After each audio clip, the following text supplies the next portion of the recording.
Star boy Siddhu Jonnalagadda ఎలాంటి సినీ నేపథ్యం లేకుండా సినిమాల్లోకి వచ్చి చిన్న చిన్న పాత్రలు చేస్తూ ఆ టాలెంట్తో ఛాన్స్లు అందుకున్నాడు.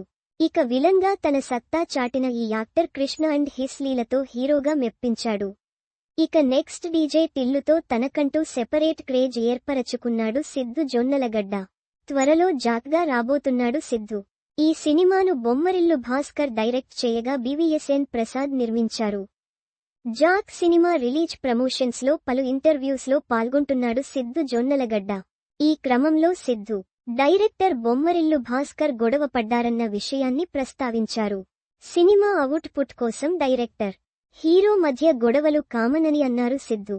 గొడవ పడటం, కొట్టుకోవడం ఇవన్నీ సినిమా బాగా రావాలని మాత్రమే, పర్సనల్గా ఎలాంటి హేట్రెడ్ ఉండదని అన్నారు సిద్ధు.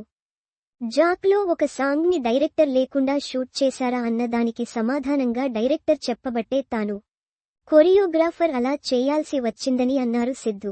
అయితే సిద్ధులోని మల్టీ టాలెంట్ డైరెక్టర్స్కి ఇబ్బంది కలిగిస్తుందా అంటే ఎప్పుడైనా ఒకరి ప్రతిభ మరొకరికి సపోర్ట్ అవుతుంది తప్ప ఇబ్బంది అనిపించదని అన్నారు.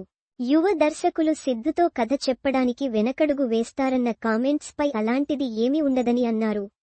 Siddhu, Jack cinema action scenes Hollywood స్టైల్లో ఉంటాయని అన్నారు సిద్ధు. ఈ సినిమా మ్యూజిక్ విషయంలో సూపర్ హిట్ కొట్టలేదు కానీ సినిమాలో పాటలు బాగుంటాయని అన్నారు. సినిమాలో చాలా సందర్భాల్లో సీన్ చెబితే అప్పటికప్పుడు అనుకుని డైలాగ్స్ చెప్పిన విషయాన్ని కూడా చెప్పారు సిద్ధు. డైరెక్టర్ బొమ్మరిల్లు భాస్కర్తో వర్కింగ్ ఎక్స్పీరియన్స్ బాగుందని అన్నారు సిద్ధు. డీజే టిల్లు స్క్వేర్ తర్వాత సిద్ధు జొన్నలగడ్డ నుంచి వస్తున్న జాక్ పై భారీ అంచనాలు ఉన్నాయి. ఈ సినిమాలో బేబీ ఫేమ్ వైష్ణవి చైతన్య హీరోయిన్గా నటించింది. ఏప్రిల్ 10న రిలీజ్ అవుతున్న ఈ సినిమాతో మరో సూపర్ హిట్ టార్గెట్ పెట్టుకున్నారు సిద్ధు జొన్నలగడ్డ.